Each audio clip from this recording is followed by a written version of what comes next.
महाभारत के 10 सबसे शक्तिशाली अस्त्र। महाभारत एक ऐसा महाकाव्य है जिसमें न केवल युद्ध की गाथाएं और नायकत्व की कहानियां हैं, बल्कि अस्त्रों और शस्त्रों की भी विशेष भूमिका है। इस महाकाव्य में कई शक्तिशाली और दिव्य अस्त्रों का वर्णन मिलता है, जिनका उपयोग योद्धाओं ने महायुद्ध के दौरान किया। ये अस्त्र इतने शक्तिशाली थे कि वे युद्ध की दिशा बदलने की क्षमता रखते थे। आइए जानते हैं महाभारत के 10 सबसे शक्तिशाली अस्त्रों के बारे में, और उनके साथ जुड़े कुछ रोमांचक और नाटकीय घटनाओं का विस्तार से वर्णन करते हैं। ब्रह्मास्त्र, ब्रह्मा का वरदान। ब्रह्मास्त्र सबसे शक्तिशाली और विनाशकारी अस्त्रों में से एक, जो भगवान ब्रह्मा का वरदान था। जब इसका उपयोग किया जाता, तो ये हर प्रकार के अस्तित्व को नष्ट कर देता। यह अस्त्र अर्जुन और अश्वत्थामा दोनों के पास था। महाभारत के युद्ध के अंतिम दिनों में अश्वत्थामा ने इस अस्त्र का उपयोग पांडवों के खिलाफ किया था, परंतु अर्जुन ने भी ब्रह्मास्त्र का उपयोग करने की तैयारी की थी, जिसे भगवान कृष्ण ने रोक दिया, क्योंकि दो ब्रह्मास्त्रों का टकराव पूरे ब्रह्मांड के विनाश का कारण बन सकता था। पाशुपतास्त्र, शिव का दिव्य अस्त्र। पाशुपतास्त्र भगवान शिव द्वारा अर्जुन को दिया गया था।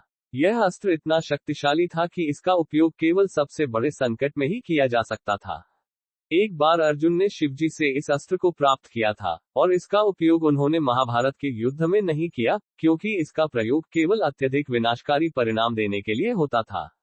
नारायणास्त्र, भगवान विष्णु का अस्त्र। नारायणास्त्र भगवान विष्णु का अस्त्र था, जिसे अश्वत्थामा ने महाभारत के युद्ध में उपयोग किया था।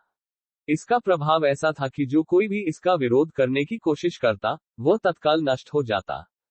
जब यह अस्त्र द्रोणपुत्र अश्वत्थामा द्वारा छोड़ा गया, तो भगवान कृष्ण ने सभी पांडवों को अस्त्र के आगे आत्मसमर्पण करने का आदेश दिया। केवल तभी वे इस शक्तिशाली अस्त्र से बच पाए। वज्र, इंद्र का अस्त्र।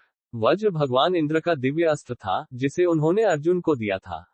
यह अस्त्र वायु के समान वेग से चलता था और इसके प्रभाव से शत्रु का विनाश सुनिश्चित था। महाभारत के युद्ध के दौरान अर्जुन ने इस अस्त्र का उपयोग कई बार किया, विशेषकर जब वे जयद्रथ और कौरव सेना पर विजय प्राप्त कर रहे थे। अग्नियास्त्र, अग्नि का वरदान। अग्नियास्त्र अग्निदेव का दिया हुआ अस्त्र, जो अपने शत्रुओं को जलाकर खाक कर देता था। इस अस्त्र का उपयोग कई योद्धाओं ने महाभारत में किया। खासकर अर्जुन ने इसे कई अवसरों पर प्रयोग किया, जैसे कि खांडव वन को जलाने के समय। इस अस्त्र की शक्ति इतनी थी कि इसका विरोध करना लगभग असंभव था। वायव्यास्त्र, वायु का अस्त्र। वायव्यास्त्र भगवान वायु का अस्त्र था, जो तूफान और हवा के प्रचंड वेग से हमला करता था। यह अस्त्र महाभारत के कई प्रमुख युद्धों में प्रयोग किया गया था। अर्जुन और भीष्म दोनों इस अस्त्र का उपयोग करने में माहिर थे। इसका उपयोग विशेष रूप से भीष्म ने किया था जब वे पांडवों के खिलाफ युद्ध कर रहे थे। नागास्त्र, नागों का वरदान। नागास्त्र एक ऐसा अस्त्र था जो अपने शत्रु को सांपों के झुंड से घेर लेता था। कर्ण ने इस अस्त्र का उपयोग अर्जुन के खिलाफ किया था, जब अर्जुन कर्ण के साथ एक भयंकर युद्ध लड़ रहे थे। लेकिन भगवान कृष्ण ने अर्जुन की जान बचाई थी, जब नागास्त्र उनके रथ की ओर तेजी से आ रहा था। सुदर्शन चक्र, भगवान कृष्ण का अस्त्र।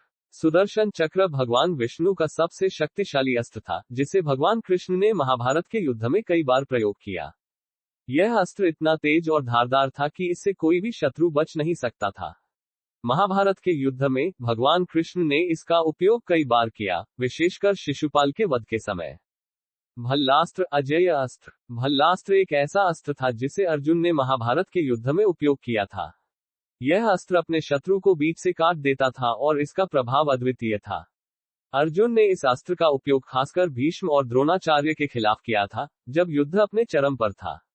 ब्रह्मशिर, विनाश का सर्वोच्च अस्त्र।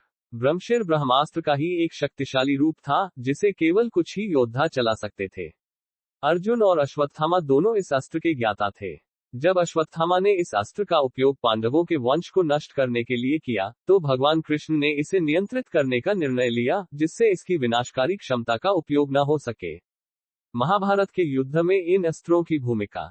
महाभारत का युद्ध केवल धनुष, बाण और तलवारों का नहीं था, बल्कि यह अस्त्रों और शास्त्रों का भी युद्ध था। इन दिव्य अस्त्रों का उपयोग करना हर योद्धा के बस की बात नहीं थी, और इनकी विनाशकारी शक्तियों ने युद्ध की दिशा को बार बार बदला। अर्जुन, कर्ण, भीष्म, द्रोणाचार्य और अश्वत्थामा जैसे योद्धाओं के पास इन अस्त्रों की शक्ति थी, जो महाभारत के युद्ध को एक भयंकर और असाधारण युद्ध बनाता है। अस्त्रों का प्रयोग और युद्ध की घटनाएं। महाभारत में इन अस्त्रों का उपयोग केवल योद्धाओं के पराक्रम को दिखाने के लिए नहीं किया गया था, बल्कि यह एक प्रतीक था कि दिव्यता और शक्ति का उपयोग केवल धर्म की रक्षा के लिए किया जाना चाहिए। इन अस्त्रों की शक्ति और उनके उपयोग के पीछे गूढ़ रहस्य भी थे। ये युद्ध केवल बाहरी लड़ाई नहीं थी, बल्कि आंतरिक धर्म और अधर्म की लड़ाई थी, जिसे इन अस्त्रों ने और भी जटिल बना दिया। महाभारत के इन 10 शक्तिशाली अस्त्रों ने न केवल युद्ध की दिशा बदली, बल्कि ये दर्शाया कि कैसे धर्म और अधर्म की लड़ाई में शक्तियों का उपयोग सही समय पर और सही कारणों के लिए किया जाना चाहिए। ये कहानी आज भी हमें सिखाती है कि शक्ति का सही उपयोग ही हमें सफलता और विजय दिला सकता है। अगर आपको ये कहानी पसंद आए हो, तो कृपया हमारे चैनल को सब्सक्राइब करें, वीडियो को लाइक करें और बेल आइकन दबाएं ताकि आपको हमारे नए वीडियो की नोटिफिकेशन मिलती रहे। आपकी टिप्पणियों का हमें हमेशा इंतजार रहेगा। धन्यवाद।